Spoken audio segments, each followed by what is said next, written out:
How's it going, everybody? Welcome back to the channel. My name is Jason, and in today's video, we're going to be previewing Week 5 of the 2023 CFL season.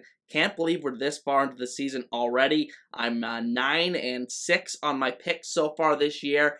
So far so good for me, but let's get into the games this week. So overall, I think we have a very interesting slate of games this week. So starting with the first game at 9 p.m. Eastern on Thursday night, we have the 0-4 Edmonton Elks visiting the 2-1 Saskatchewan Roughriders.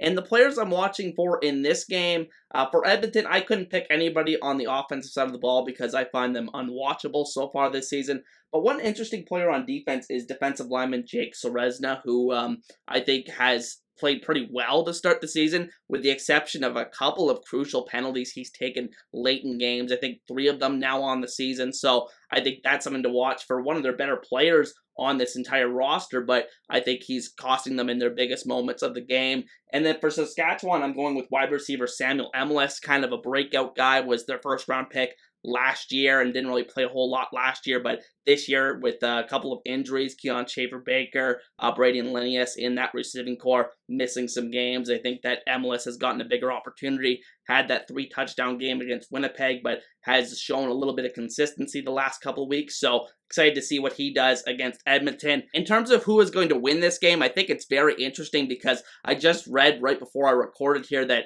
Craig Dickinson, the head coach for the Rough Riders, has said out in the media, he's been quoted that the Elks haven't been playing very good. They got a lot to work on over there, something like that.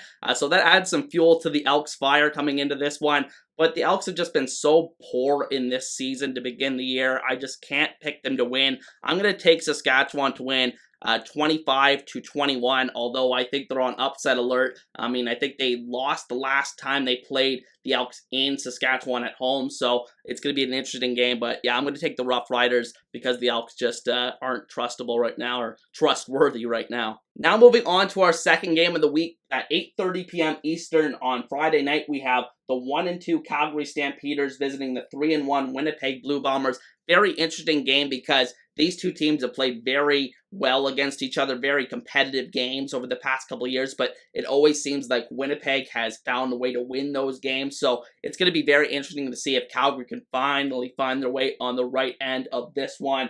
The player I'm watching for Calgary is recently activated off the 6-game injured list, wasn't on there for that long, wide receiver Reggie Bagleton, who was playing like a star the first 2 games of the season, only ended up missing the 1 game because they had that bye week in there, so activated off the 6-game injured list, only missing the 1 game, so I think that's great for the Stampeders, much needed after the loss of Malik Henry for the season.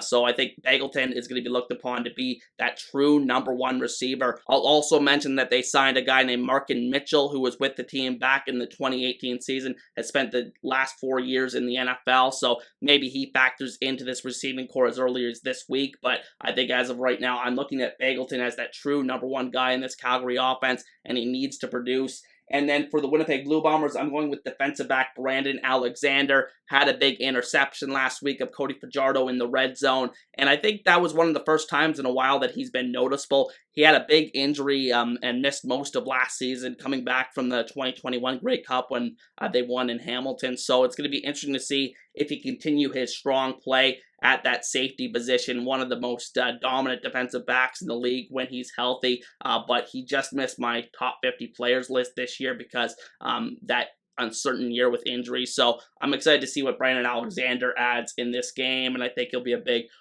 factor in Winnipeg's defense in this game. In terms of who is going to win this game, I think it's interesting because of, like I said, the close games between these two teams recently. But honestly, I just gotta take Winnipeg to win a very close game. Again, 30-29. It just seems like they have the closing ability that a lot of teams in the CFL don't. I think that this could be a season-defining game for Calgary if they can find a way to win this game. They would be 2-2.